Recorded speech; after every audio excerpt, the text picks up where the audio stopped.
Hello everyone, welcome back to our channel. इस video में अपन बात करने आ रहे हैं इलस्ट्रेशन नंबर 6 की। ये बहुत इजी इलस्ट्रेशन है, आपको ज़्यादा टाइम इसमें नहीं लगने वाला है। ठीक है, तो यहाँ पर बैलेंस शीट की इन्फॉर्मेशन अपन को गिवन है। इससे पहले मैं आपको बता दूँ कि इस चैनल पर आपको सारे जो है अकाउंट से रिलेटेड जो है आगे कॉन्सेप्ट देखने को मिलने वाले हैं और वीडियोज़ देखने को मिलने वाले हैं, वो भी एकदम फ्री। और उससे रिलेटेड हैंड रिटन नोट्स जो कि मैं आपको प्रोवाइड करूँगा अपने हाथ से बना के, वो भी लिंक आपको डिस्क्रिप्शन में मिलने वाली है। और इसके लिए आपको क्या करना है, अपना टेलीग्राम जो है डिस्क्रिप्शन में लिंक दे दिया मैंने, उसको ज्वाइन कर लेना है। उस पर आपको हर एक जो है नोट्स और साथ ही में वीडियो का जो है लिंक भी मिलता जाएगा, प्लेलिस्ट जो मैं साथ के साथ बनाता जाऊँगा। ठीक है, तो इस वीडियो को स्टार्ट करते हैं। फॉलोइंग बैलेंस शीट जो गिवन है अपन को एबीसी लिमिटेड की गिवन है। कब की? यहाँ पर 31 मार्च 11 की। और बैलेंस शीट का फॉर्मेट जो है अपन को गिवन है इधर। इसके बाद जो है गिवन है नोट्स टू अकाउंट, जो कि अपन लास्ट में पढ़ते हैं। सबसे पहले अपन पहुंच जाएंगे किस पे, एडिशनल इन्फॉर्मेशन में। तो यहाँ पर गिवन है कि फॉलोइंग जो स्कीम है ऑफ रिकंस्ट्रक्शन वो हो चुकी है कंपनी के द्वारा फाइनलाइज। ठीक है, इसमें पहला पॉइंट यहाँ पर पॉइंट आउट करके बोला है कि प्रेफरेंस शेयर होल्डर्स जो है उन्होंने गिव अप कर दिया है अपना 30% हिस्सा ऑफ देयर कैपिटल। अपनी कैपिटल का 30% हिस्सा प्रेफरेंस शेयर होल्डर ने गिव अप कर दिया है। आगे बोला है देयर जो in exchange for allotment 11% debenture to them. मतलब जो है इसके बदले एक्सचेंज किया क्या है उन्होंने, 11% डिवेंचर उन्होंने एक्सचेंज में ले लिए हैं। तो डिवेंचर्स अगर आप देखो तो अभी करंट सिचुएशन में 9% के डिवेंचर हैं, और इसको एक्सचेंज करके उन्होंने कितने परसेंट डिवेंचर्स ले लिए, 11% वाले डिवेंचर्स। अब देखो यहाँ पर कंपनी गिव अप भी कर रही है और एक्सचेंज भी कर रही है। दो पॉइंट यहाँ पर गिवन है। तो क्या आप ऐसा मानोगे कि कंपनी जो गिव अप कर रही है उसके बदले में ये डिवेंचर्स एक्सचेंज किए जा रहे हैं? तो ऐसा बिल्कुल भी नहीं है। जो रिमेनिंग हिस्सा है उसके बदले में ये डिवेंचर्स एक्सचेंज किए जा रहे हैं। क्योंकि गिव अप करने का मतलब क्या होता है, ये वाला अमाउंट तो यहाँ पर कैपिटल रिडक्शन में चला जाएगा और डिवेंचर्स हो जाए जो प्रेफरेंस शेयर्स है वो हो जाएंगे डेबिट। तो इस तरह से तो कैंसिल हो गए। तो बाकी जो रिमेनिंग 70% हिस्सा बचता है उसके बदले में जो ये कैपिटल है वो एक्सचेंज की जाएगी किसके, जो 11% डिवेंचर्स है उससे। ठीक है, तो ऐसा कुछ यहाँ पर चलने वाला है। तो अपन क्या करेंगे, सबसे पहले जो भी प्रेफरेंस शेयर्स, मतलब जो प्रेफरेंस शेयर्स है कितने वाले, 8% प्रेफरेंस शेयर्स है 6000 वाले। तो 6 लाख के अमाउंट को अपन ओल्ड फीस वैल्यू से पहले कर देंगे डेबिट, क्योंकि इसको अपन करने जा रहे हैं कैंसिल। तो देखिए यहाँ पर 8% प्रेफरेंस शेयर कैपिटल यहाँ पर हो चुकी है डेबिट 6 लाख से। ठीक है, इसके बाद जो है 30% हिस्सा इसका आप भेज देंगे कैपिटल रिडक्शन में, क्योंकि 30% हिस्सा आप क्या कर रहे हैं, इसका गिव अप कर रहे हैं, जो कि प्रेफरेंस शेयर होल्डर बोल रहे थे कि 30% हम गिव अप करते हैं। और बाकी के लिए यानी कि 70% हिस्से के लिए क्या किया जा रहा है, उनको 11% डिवेंचर अलॉट किए जा रहे हैं। तो अलॉट करने की एंट्री क्या होती है, सीधी सी जो प्रेफरेंस शेयर कैपिटल है उनको कैंसिल कर देंगे यानी कि डेबिट कर देंगे, और जो है उनको कर दी जाएंगे 11% वाले डिवेंचर्स क्रेडिट। ठीक है, अलॉट करने की एंट्री होती है, या फिर आप एप्लीकेशन करके वो दो बार भी जो है एंट्री कर सकते हैं, जो एप्लीकेशन वाले और फिर अलॉटमेंट वाली। नॉर्मली इस वाली सिचुएशन में ये जो डायरेक्ट एंट्री होती है वही प्रेफर की जाती है। ठीक, तो पहली एंट्री हो चुकी है अपनी। इसके बाद जो सेकंड एंट्री क्या बोलती है कि डिबेंचर होल्डर्स जो है उनका having charge on plant and machinery, मतलब इनका जो है प्लांट एंड मशीनरी पर चार्ज है, और ये क्या कर रहे हैं, ये एक्सेप्ट करे plant and machinery in full settlement of their dues. सबसे पहले अपन को देखना पड़ेगा जो डिबेंचर्स है, जो भी अपन ने देखे 9% वाले डिबेंचर्स है, इनका क्लेम कितना बनता है। तो यहाँ पर आप देखेंगे 12 लाख का इनका क्लेम बनता है। ठीक है, और इनको सेटल करने के लिए जो प्लांट एंड मशीनरी दी जा रही है वो कितने अमाउंट की है, 9 लाख की। यानी कि सीधा सा ये कितना कम अमाउंट यहाँ पर ले रहे हैं, कितना, तो 3 लाख का अगर आप देखोगे तो सीधा सा 3 लाख का कम अमाउंट यहाँ पर लिया जा रहा है। ठीक है, तो डिबेंचर सबसे पहले अपन करेंगे डेबिट, क्योंकि इनका बैलेंस होता है क्रेडिट, और इनको अपनी बुक्स में से हटाएंगे अपन, तो 9% डिबेंचर्स हो जाएंगे यहाँ पर डेबिट, वो हो जाएंगे अपने अपने एक्चुअल अमाउंट से। ठीक है, इसके बाद जो प्लांट एंड मशीनरी थी जो अपनी बुक्स में एसेट के तौर पर दिख रही थी, एसेट का डेबिट बैलेंस को अपन को कैंसिल करना पड़ेगा क्रेडिट बैलेंस करके। तो 9 लाख अपन ने उनको सेटलमेंट के तौर पर दे दिया, और बाकी का 3 लाख का अमाउंट जो है उन्होंने कम एक्सेप्ट किया था, मतलब अपने लिए ये चीज़ क्या हो गई, अपने लिए गेन हो गई। और आपको पता है कि अपन जो भी गेन वगैरह होता है वो कैपिटल रिडक्शन अकाउंट में बेच देते हैं, तो इसलिए कैपिटल रिडक्शन अकाउंट हो गया यहाँ पर क्रेडिट। ठीक है, तो फर्स्ट और सेकेंड एंट्री इस तरह से कंप्लीट हो जाती है। इसके बाद अगर आप नेक्स्ट एंट्री देखते हैं तो इन्वेंट्री के बारे में कहा गया है कि इन्वेंट्री जो कि इक्वल्स टू 5 लाख है इन बुक वैल्यू, उसको टेक ओवर किया गया है, मतलब लिया गया है by trade payable in full settlement of their dues. ठीक है। सेम जो सेकंड पॉइंट अपन ने देखा, सेम उससे रिलेट करता हुआ पॉइंट है कि जो ट्रेड पेबल है उन्होंने जो है इन्वेंट्री जो कि 5 लाख की बुक वैल्यू तक यहाँ पर बुक्स में शोन है, उसको यहाँ पर उन्होंने फुल सेटलमेंट में ले लिया है। तो सबसे पहले देखेंगे ट्रेड पेबल कितने हैं। तो ट्रेड पेबल उनका अगर आप ड्यू अमाउंट निकालोगे, 1 मिनट करंट लाइबिलिटीज में अपन जाएंगे, तो करंट लाइबिलिटीज में ट्रेड पेबल दिख रहे हैं अपन को 14,39,000।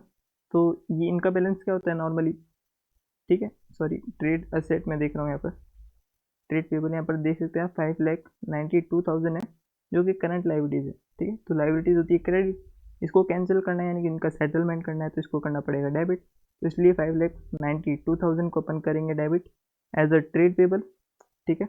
तो जैसे कि आप यहाँ पर देख सकते हैं ट्रेड पेबल को कर दिया अपन ने डेबिट 5,92,000 से, और इसके बदले में अपन क्या दे रहे हैं उनको, इसके बदले में उन्होंने तय किया कि 5 लाख की बुक वैल्यू की वो इन्वेंट्री ले लेंगे। तो इसलिए इन्वेंट्री अपने क्रेडिट किया है 5 लाख के अमाउंट से, तो 5 लाख से इन्होंने क्रेडिट कर लिया है। और बाकी का जो 92,000 का अमाउंट है जो अपने क्रेडिट आ रहा है, तो ये हो गया अपने लिए गेन, और ये सेम चीज़ अपन गेन है अपने लिए, तो अपन इसको ट्रांसफ़र कर देंगे कैपिटल रिडक्शन अकाउंट पे। नॉर्मल सा एडजस्टमेंट है, जैसा अपन ने सेकंड पॉइंट देखा सेम वैसा थर्ड एडजस्टमेंट आपको देखने को मिला है। इसके बाद जो है फोर्थ पॉइंट क्या बोल रहा है, investment value to be reduce to market price, ठीक है। जो इन्वेस्टमेंट अपन को क्वेश्चन में गिवन है, देखिए इसको रिड्यूस किया गया है, ये हो गई अपने पास बुक वैल्यू, और ये यहाँ पर गिवन है अपन को मार्केट वैल्यू। तो ये बुक वैल्यू से यहाँ पर रिड्यूस किया गया है इनको मार्केट वैल्यू तक, यानी 68,000 से यहाँ पर इनको रिड्यूस किया गया है 55,000 तक। और अपन ने देखा है कि जब भी एसेट्स रिड्यूस होती है, ठीक है, जब भी कैपिटल रिडक्शन डेबिट होना होता है तो अपन क्या करते हैं उसको बिग एंट्री के माध्यम से करते हैं। पर इस वीडियो में आपको एक और कॉन्सेप्ट बताऊंगा कि आप अकाउंट बनाकर भी कैसे इस कन्फ्यूज़न को दूर कर सकते हैं, क्योंकि कई लोग हो सकता है कंफ्यूज हो जाएं। तो अपन यहाँ पर देख लेंगे कि अकाउंट बनाकर भी कैसे इससे अपन पूरा कर सकते हैं। तो देखो मैंने इस अकाउंट में क्या किया है, सबसे पहले जो डेबिट साइड है उधर आपके लॉस सारे रिकॉर्डेड होते हैं यहाँ पर, वो कैसे कैसे हो सकते हैं, एसेट रिड्यूस हो या फिर लाइबिलिटी इंक्रीज हो, ठीक है। और क्रेडिट साइड में अपने गेन होते हैं, मतलब जैसे इसका बैलेंस बढ़ता है तो यानी कि वो गेन साइड अपन आ जाते हैं। तो इसमें क्या क्या हो सकता है, एसेट इंक्रीज हो चाहे से लाइबिलिटी रिड्यूस हो, तो ये दो तरीके अपन को देखने को मिलते हैं। तो अभी तक के जो एंट्रीज अपन ने की है, फर्स्ट सेकंड और थर्ड एंट्री, उसमें अपन ने देखा था कि फर्स्ट वाले पॉइंट में अपने प्रेफरेंस शेयर कैपिटल से अपन को गेन हो रहा था, क्योंकि इससे क्या हो रही है, लाइबिलिटी अपनी रिड्यूस हो रही है, अपन को कम पे करना पड़ रहा था, ठीक है। तो एक तरह से ये हो गया अपने गेन। और सेम सिचुएशन डिबेंचर्स में थी, और सेम सिचुएशन अपने ट्रेड पेबल के लिए भी थी, तो ट्रेड पेबल भी अपन ने क्रेडिट साइड दिखा दिया, ठीक है। अब फोर्थ सिचुएशन में अपने क्या हो रहा था, फोर्थ सिचुएशन में अपन को इन्वेस्टमेंट को रिड्यूस करना पड़ रहा था उसकी मार्केट प्राइस तक। अब देखो डेबिट साइड जब भी आए ना तो वो आपको जो है लास्ट में करना है बिल्कुल, क्योंकि क्रेडिट में आपको सबसे पहले बैलेंस निकाल लेना है उसका कि कितना बैलेंस कैपिटल रिडक्शन अकाउंट का बन रहा है, ठीक है। तो इसलिए अपन इसको वेट करके रखते हैं, मतलब जो एसेट है उसको रिड्यूस तब तक नहीं करते, मतलब ये वाली साइड अपन तब तक नहीं भरेंगे तब तक जब तक कि अपन को कैपिटल रिडक्शन का क्रेडिट बैलेंस पता नहीं चल जाए सारी एडजस्टमेंट देखने के बाद, ठीक है। तो इसलिए अपन होल्ड करके रखेंगे इस फोर्थ वाले पॉइंट को। तो फोर्थ वाले पॉइंट को मैं यहाँ पर मार्क आउट कर देता हूँ, ठीक है। इसको अपन देखेंगे एंड में। इससे पहले अगला पॉइंट पढ़ लेते हैं अपन। अगले पॉइंट में क्या बोला है कि द कंपनी उनको इशू किए गए हैं, वो इशू 11% ऑफ डिबेंचर्स, वो किसके लिए किए गए, फॉर 3 लाख, मतलब 3 लाख के जो है कंपनी ने सीधे से डिबेंचर्स इशू किए गए। आगे बोला गया है कि augment it's working capital requirement, और उसको क्या किया गया, after settlement of bank overdraft. मतलब कंपनी ने जो है डिबेंचर्स 3 लाख के इशू कर दिए हैं, किस लिए, जो उसके वर्किंग कैपिटल रिक्वायरमेंट है उसके लिए, जो उन्होंने बैंक ओवरड्राफ्ट को सेटल करने के बाद में की, ठीक है। तो ये भी आपको समझ में आ गया। सबसे पहले अपन जो डिबेंचर्स हैं उनकी इशू की एंट्री देखेंगे कि कंपनी जब भी डिबेंचर इशू करती है तो नॉर्मल इशू उसके पास पैसा आता है, फिर वो डिबेंचर अलॉट कर देती है। तो आप जो एप्लीकेशन वाली भी अलग अलग कर सकते हैं, एप्लीकेशन रिसीव करो फिर उसको अलॉट कर दो, जैसे यहाँ पर डायरेक्ट भी कर सकते हैं। तो अपन डायरेक्ट देखेंगे, यहाँ पर आप अलग अलग भी कर सकते हैं, कोई दिक्कत नहीं है। तो bank account debit to 11% debentures, ये हो चुकी अपनी जो डिबेंचर्स अलॉट करने की, तो फ्रेश इशू अपन ने रिसीव कर लिया है और डिबेंचर्स भी अलॉट हो चुके हैं 11% वाले, और ये 11% वाले आपके बैलेंस शीट में अलग से दिखेंगे।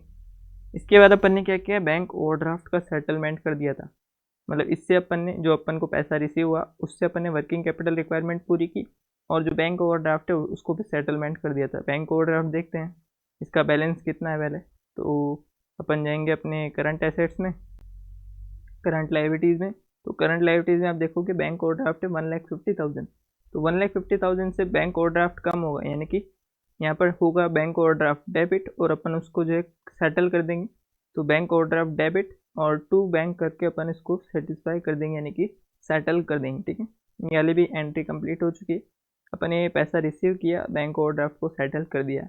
अब बात आती है अपने कैपिटल रिडक्शन अकाउंट की, क्योंकि बिग एंट्री अब सारे एडजस्टमेंट कवर हो चुके हैं। अब अपन बात करेंगे बिग एंट्री की। तो बिग एंट्री में अपन क्या करते हैं, एक तो सबसे पहले जो डेबिट बैलेंस और P&L है उनको राइट ऑफ करते हैं, और क्वेश्चन में सबसे पहले जो एसेट वगैरह रिड्यूस हुई है या फिर लाइबिलिटीज़ वगैरह और बढ़ी है तो वो वाले पॉइंट अपन देखते हैं। 4 पॉइंट जो अपन ने होल्ड करा था तो वो देखेंगे अपन सबसे पहले। तो इससे पहले अपन पता लगा रहे थे कि अपने कैपिटल रिडक्शन का बैलेंस कितना है, मतलब अपन को एक्चुअल में मिला कितना है। तो वो पता नहीं लगाने के लिए आपको सीधा से क्रेडिट साइड को पूरा पूरा जोड़ देना है। तो थ्री का बैलेंस आपके बैलेंस शीट में निकल जाएगा। इसके बाद जो इसको करेंगे बाय बैलेंस पीडी, यानी कि ब्रॉड फॉरवर्ड यहाँ पर इसको कर देंगे। तो 572 अपन ने लिख दिया है बैलेंस। अब बात आती है यहाँ पर एसेट रिड्यूस या फिर लाइबिलिटी इंक्रीज, यानी कि लॉस को रिकॉर्ड करनी है। तो लॉस हुआ है अपने फोर्थ वाले पॉइंट पे। तो इन्वेस्टमेंट की वैल्यू जो रिड्यूस हुई थी मार्केट प्राइस तक, उसमें अपन नेट इफेक्ट देखेंगे सबसे पहले कि यहाँ पर रिड्यूस कितना का हुआ है। ठीक है, तो 68,000 से वो हो रहे हैं यहाँ पर 55,000। तो नेट में अगर आप इफेक्ट देखोगे तो 5,000 तो यहाँ तक हो जाता है, ये हो जाते हैं अपने 60,000, और फिर 8,000 और जोड़ देना आपको, यानी कि 8 और 5 आपके हो जाते हैं 13,000। 13,000 के यहाँ पर हो रहे हैं इन्वेस्टमेंट रिड्यूस। इन्वेस्टमेंट करके आप 13,000 लिख दोगे डेबिट साइड में। ठीक है, तो एंट्री क्या बनी अपनी, capital reduction account debit to investment. Capital reduction हो रहा है यहाँ पर डेबिट। और फिर नेट एक अगली एंट्री अपन को क्या देखनी है, जो भी अपने P&L के डेबिट बैलेंस वगैरह रहते हैं उसको भी अपन बिग एंट्री में ही शामिल करते हैं, इसको राइट ऑफ करना अपन को पड़ता है। ठीक है, तो डेबिट बैलेंस अपन को गिवन है तो ये डेबिट बैलेंस को भी राइट ऑफ करेंगे। इसके अलावा और कुछ भी देख लेना है आपको बैलेंस शीट में, ऐसी कोई लाइबिलिटीज है इंटेंजिबल या फिर जो ऐसी लाइबिलिटीज जो कि अपन को right of upon big entry के साथ ही करते हैं। तो ऐसी कोई लाइबिलिटी नहीं है, सिर्फ P&L का डेबिट बैलेंस ही अपन को राइट ऑफ करना है। तो कैपिटल रिडक्शन अपने पास है ही बैलेंस 572,000 का। तो 572,000 से सबसे पहले कैपिटल रिडक्शन को कर देंगे डेबिट। तो कैपिटल रिडक्शन हो चुका है यहाँ पर डेबिट, और इन्वेस्टमेंट को अपन ने क्रेडिट किया था कितने से, 13,000 से। तो 13,000 यहाँ पर हो चुका है लेस। इसके बाद जो कैपिटल रिडक्शन अकाउंट है उसमें P&L को राइट ऑफ करा था अपन ने 4,05,000 से। तो यही एंट्री सेम यहाँ पर आपको टू P&L करके कर देनी है। अब जो बैलेंसिंग फिगर आपके बचता है, जैसा कि मैंने आपको बताया था किसमें, अपने नोट्स में, कि जो भी कैपिटल रिडक्शन अकाउंट का अगर आपके बैलेंस बचता भी है तो आपको कैपिटल रिजर्व में ट्रांसफ़र कर देना है। तो अपने यहाँ पर बच रहा है बैलेंस, तो जो भी बैलेंस बचता है उसको अपन ट्रांसफ़र कर देंगे अपने कैपिटल रिडक्शन अकाउंट में, सॉरी कैपिटल रिजर्व अकाउंट में। तो इधर देखते हैं कैपिटल रिजर्व में कितना बैलेंसिंग फिगर आ रहा है। ठीक है, तो ये P&L का कितना था आपने 4,05,000। तो 4,05,000 का अमाउंट यहाँ पर लिख देता हूँ मैं। फिर बैलेंसिंग फिगर से जो अपना अमाउंट आ रहा था 1,54,000, ये हो चुका है अपने कैपिटल रिजर्व में ट्रांसफर। और इसी को बोलते हैं अपन क्या, बिग एंट्री। ये बिग एंट्री के नाम से अपने जानते हैं, यानी कि जो कैपिटल रिडक्शन अपन ने इकट्ठा किया उससे अपनी लाइबिलिटीज़ वगैरह पे ऑफ करना, जो भी अपने लॉस वगैरह है उसको राइट ऑफ करना, और अपनी बैलेंस शीट की दशा सुधारना। तो कितना था 1,00,000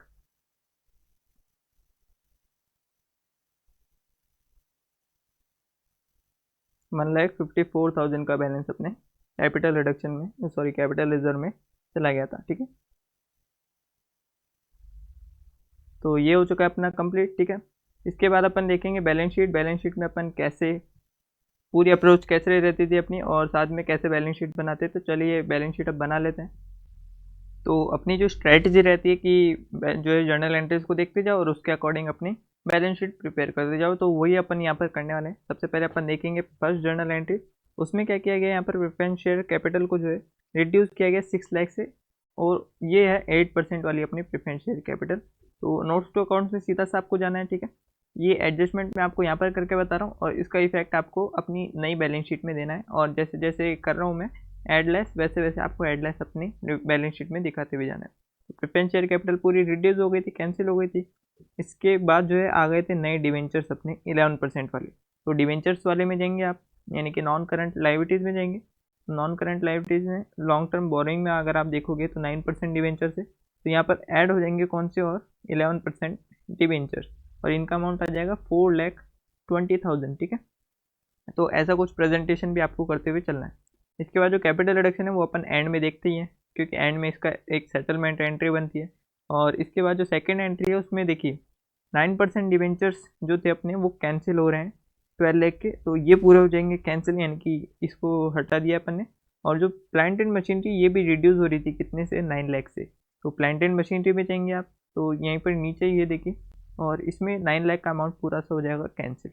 और बाकी का जो बैलेंसिंग फिगर है कैपिटल रिडक्शन में, तो वो एक जो बिग एंट्री अपन बनाते हैं उसके थ्रू अपन देखेंगे। उसके बाद थर्ड एंट्री में देखते हैं trade payable. Trade payable liabilities में अपन जाएंगे करंट लाइबिलिटीज़ में, और उसको अपन को रिड्यूस करना पड़ेगा 5,92,000 से। तो ट्रेड पेबल करंट लाइबिलिटीज़ में अगर आप देखो तो 592 से पूरी की पूरी कैंसिल हो जाएगी, यानी कि रिड्यूस होकर नील हो जाएगी। और जो इन्वेंट्री थी वो भी 5 लाख से हो रही थी कम। तो इन्वेंट्रीज में अगर जाते हैं तो इन्वेंट्री आपको देखने को मिलेगी करंट एसेट में, और करंट एसेट में 14 लाख की इन्वेंट्री की बना है। तो इसको सीधा से रिड्यूस करना है कितने से, 5 लाख से। 5 लाख से अपन ने इसको कर दिया है इन्वेंट्री को रिड्यूस। ठीक है, कैपिटल रिडक्शन एंड में देखेंगे ही। और इसके अलावा जो है अब आपका बैंक बैलेंस बढ़ रहा है 3 लाख अमाउंट से। ठीक है, तो 3 लाख अमाउंट से आपका cash and cash equivalent add कर दो 3 लाख से, और इसके साथ ही आपके जो डिबेंचर्स 11% डिबेंचर्स वो और इंक्रीज हो रहे हैं, तो वो 3 लाख से आपके इंक्रीज आपको कर देना है। तो ये वाले इंक्रीज हो रहे अपने 3 लाख के अमाउंट से, तो ये भी अपने कंप्लीट कर दिया है। इसके बाद जो बैंक ओवरड्राफ्ट आपके कैंसिल हो रहा था 1,50,000, क्योंकि इसको अपन सेटल कर रहे थे, मतलब जो भी बैंक ओवरड्राफ्ट आपको लाइबिलिटी साइड दिख रहा है, लाइबिलिटी साइड में 1,50,000 पूरे के पूरे हो चुके हैं अपने कंप्लीट। कैपिटल रिडक्शन की ये अपन को देखनी है। ठीक है, कैपिटल रिडक्शन से अपन ने इसको डेबिट किया था, जितनी बार भी वो क्रेडिट हुआ था वो बैलेंस अपन ने एक साथ करके उसको डेबिट किया है। फिर इन्वेस्टमेंट कम किए 13,000 से, तो इन्वेस्टमेंट पर अपन आएंगे। इन्वेस्टमेंट आपको दिखेंगे यहाँ पर नॉन करंट इन्वेस्टमेंट, तो यहाँ पर गिवन है सी वाले पॉइंट पर 68,000 के, ये रिड्यूस हो रहे थे 13,000 से, तो 13,000 से इसको कर देंगे लेस। और जो P&L अकाउंट का बैलेंस है 4,05,000 का, जो कि अपन को डेबिट बैलेंस शो कर रहा था, ये भी हो जाएगा यहाँ पर से पूरा खत्म। मतलब जो नेगेटिव बैलेंस था उसको अपन ने क्रेडिट करके पॉजिटिव कर दिया है, यानी कि राइट ऑफ कर दिया है। और जो कैपिटल रिजर्व का अकाउंट था वो अपने रिजर्व एंड सरप्लस में यहाँ पर आ जाएगा। इसको अलग से आपको दिखाना है कैपिटल रिजर्व, फिर उसका आप बैलेंस दिखाओगे 1,54,000। और ये जो अपन ने अभी देखिए सारी एंट्री वैसे तो कंप्लीट हो चुकी है। कैश इक्विवेलेंट में अपन क्या क्या देखेंगे, देखिए 10,000 का आपका बैलेंस था स्टार्टिंग में ओपनिंग, एक बार मैं आपको दिखा दूँ। हाँ, 10,000 का आपका ओपनिंग स्टार्टिंग में बैलेंस था, उसमें अपन 3 लाख ऐड करेंगे। और जो अपन ने जो एंट्री अपन ने इधर देखी, ये देखिए जो अपन ने बैंक अकाउंट यहाँ पर क्रेडिट किया था 1,50,000, ये चीज़ यहाँ पर लेस होगी, और 1,50,000 जो है आपके लेस हो चुकी है। और जो 3 लाख का अमाउंट आपको रिसीव हुआ था ये आपके ऐड हो जाएगा। ठीक है, ये चीज़ आपको ध्यान रखनी है, ये शायद तक मैंने पहले बताई नहीं। तो ये चीज़ अपन ने हो चुकी है कंप्लीट। ठीक है, तो कैश का जो है आपको नेट बैलेंस निकाल लेना है, जो भी निकल कर आता है। और जहाँ पे भी डेबिट क्रेडिट हुआ है सीधा वो देखा अपन ने, और बैलेंस शीट में सीधा से एडजस्टमेंट किया है। तो होप सो आपको वीडियो भी पसंद आएगी। वीडियो पसंद आए तो वीडियो को लाइक करके चैनल को सब्सक्राइब कर लीजिएगा। अपने फ्रेंड्स के साथ जरूर भी रेफर कीजिएगा, इसके प्लेलिस्ट में आपको जो है चैनल पर बनाकर प्रोवाइड कर दूंगा। और इसको ज़्यादा से ज़्यादा शेयर कीजिए ताकि और लोग तक भी जो यहाँ पर ये वीडियोस पहुँच सके। तो फिर मिलते हैं नेक्स्ट वीडियो में, तब तक के लिए टेक केयर, गुड बाय।